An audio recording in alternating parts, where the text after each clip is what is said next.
periode Nabi Muhammad SAW, pada periode Abu Bakar As-Siddiq, pada periode Utsman bin Affan, dan periode atau fase pemberian titik dan baris pada Al-Quran.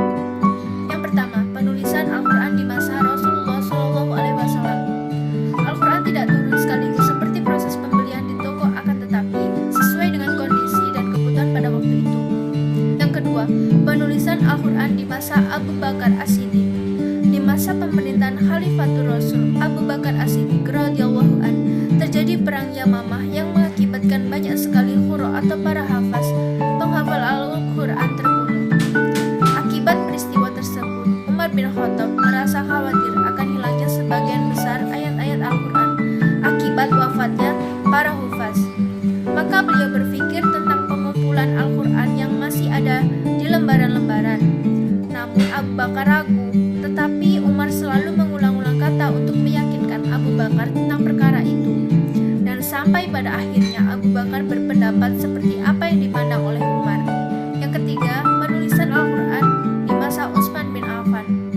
Untuk pertama kalinya Al-Quran ditulis dalam satu mushaf. Penulisan ini disesuaikan dengan tulisan aslinya yang terdapat pada Hafsah binti Umar. Hasil usaha pengumpulan di masa Abu Bakar radhiyallahu an. Hasil penulisan tersebut disimpan Utsman radhiyallahu an dan sisanya disebar ke berbagai penjuru negara Islam. Terima kasih, sekian presentasi dari saya. Presentasi selanjutnya akan dilanjutkan oleh Mas Anggi. Tersebarnya Al-Quran di beberapa negeri ternyata berdampak negatif terhadap persatuan umat Islam karena masing-masing daerah memiliki karakter bahasa yang berbeda. Hal ini memicu egosentris masing-masing pemegang mushaf di daerah dengan menyangka bahwa riwayat qiraat mereka lah yang paling benar dan lebih baik dari qiraat yang lain. Yang lebih ironinya lagi adalah timbul konflik antara murid-murid yang belajar Al-Quran dari guru yang berbeda. Tak menghiraukan Al-Quran lagi dan tak menghormati guru yang mengajar di antara mereka dan saling mengafirkan satu sama lain. Perilaku menyimpang dan terlalu gampang mengeklaim kafir terhadap sesama muslim itu akhirnya didengar oleh Utsman bin Affan dan salah seorang sahabat yang sangat prihatin melihat perilaku kaum muslimin ini adalah Hudzaifah. Dia sangat menyayangkan sikap kaum muslimin yang semakin hari semakin hebat perselisihan tentang qiraat. Maka dia mengusulkan kepada Utsman agar mengatasi permasalahan dan menghentikan perselisihan qiraat. Ditunjuklah beberapa orang sahabat untuk menjadi tim penulis wahyu.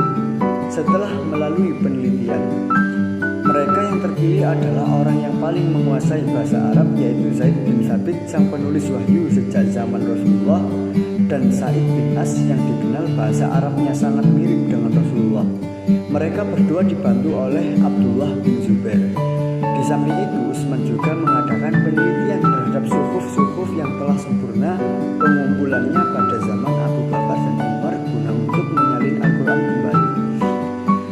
Fase-fase percetakan Al-Quran adalah jumlah Al-Quran yang beredar di tengah masyarakat memadai dan mencukupi kebutuhan kaum muslimin untuk mengalami perbaikan dan penyempurnaan. Jadi, Al-Quran itu buatan manusia. Pastilah mereka mendapat makna yang bertentangan dan susunan yang terbolak-balik, akan tetapi Al-Quran itu bersumber dari Allah. Kalau Al-Quran itu bukan bersumber dari Allah, maka setidaknya sedikit atau banyak dapat ditemukan sejumlah perbedaan dan pertentangan baik makna, susunan, dan lain-lain. Namun kenyataannya tidak demikian. Hingga saat ini tidak ada yang mampu menemukan suatu perbedaan dan pertentangan dalam Al-Quran, sedikit apalagi banyak.